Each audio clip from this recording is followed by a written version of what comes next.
So, this after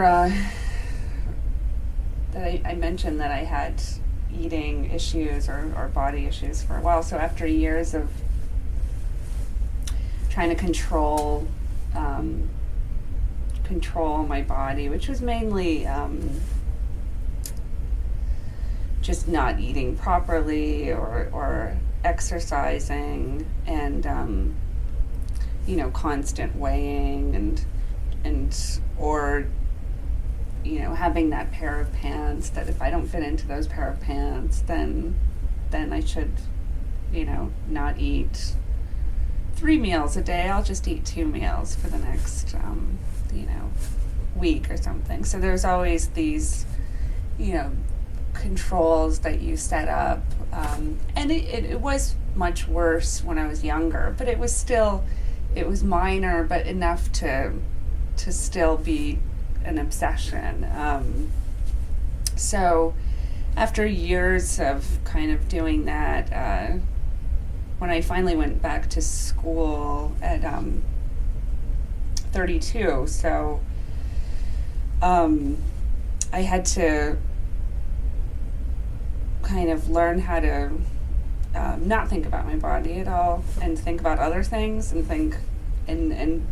going back to school helped me because I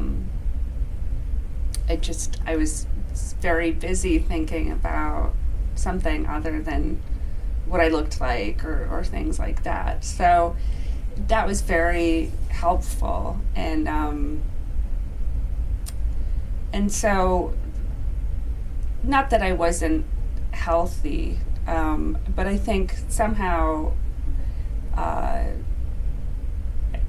this was the only way I could get out of that obsession. So now, at 37, my husband and I are trying to have a baby, and so now I have to go back and become very aware of my body again. So, but I think if it wasn't for this period of just kind of leaving it and forgetting about it for a while, then I wouldn't be able to do it now because I'm very aware of rhythms and functions and ovulation and all that stuff. So it's a much different relationship because it's got nothing to do with what I look like or fitting into a pair of pants. It's purely functional, in a good way, but it's a different way than I've had to feel about my body before. So it's really interesting, and I think that if it wasn't for having that period, I think, of recovery, then I think it would have been much more stressful just because of all the, the stuff that comes with being pregnant and the lack of control or even the weight gain. And I'm not worried about any of that stuff. And then just letting go of the possibility of not getting pregnant and again, that old fear of my body not doing what I want it to be doing. So, and I know a lot of women go through this, especially, when we wait until our 30s or 40s to have children, and it's hard to not let it set yourself up for feeling like a failure when it doesn't happen. So I think it's important to be aware of these things. So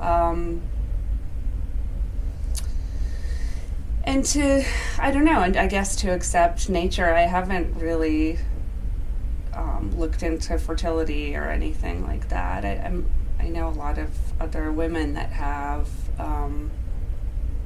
but it's just interesting to be in the place that I am now with the different sort of awareness, and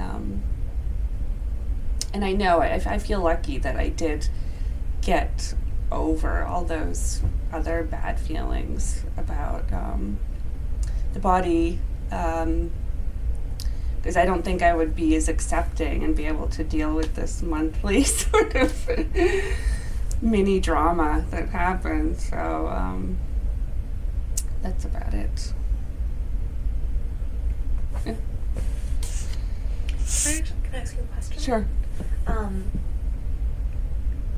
So what is it like now what does it feel like now to be in your body in this different way that it's, you said it was functional and then it's no longer sort of this external, like, this is how I look. Mm-hmm. What does that feel like in your body? Like, does that feel good? Does that feel, like you said, you kind of just don't really, that you had this time to not think about it? And I'm wondering... Well, it's not that I don't think about it, but it's not as important. It was much more, it felt much more important then. And I really feel for other women, because I don't want to start talking about other people,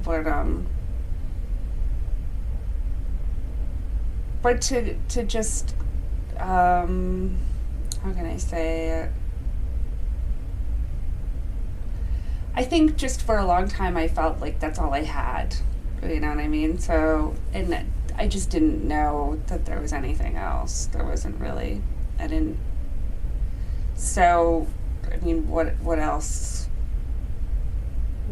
You know, I was just stuck in this thing, and it was very, very important.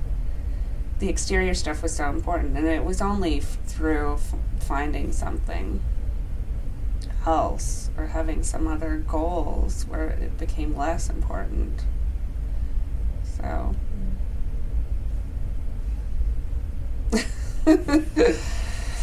yeah.